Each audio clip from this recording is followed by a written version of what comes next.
سلام علیکم طبتم فادخلوها خالدین. حالتون چطوره؟ الحمد لله الذي اذهب عنا الحزن. اسمتون چیه؟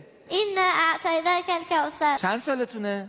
إذ قال يوسف لأبيه يا أبت إني رأيت 11 كوكبا والشمس والقمر رأيتهم لي ساجدين. شما چند سالگی حافظ شدی؟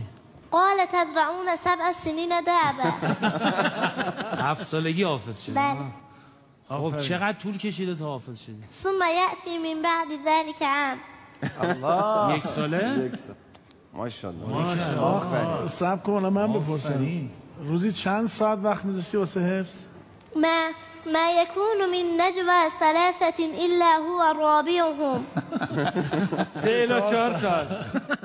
کی تشویقت کرد تو این؟ رب اغفر لي ولوالدي. حسن پسر خانم، پدر مادرشون. غیر از حفظ چیزی دیگه این بلدی؟ وعلمناه صنعة لبوس لكم. خیاطی. ماشاءالله. بله. کدوم قاری رو دوست داری گوش کنی بشنوی؟ اسمه احمد. الله. کدوم شهر زندگی میکنی؟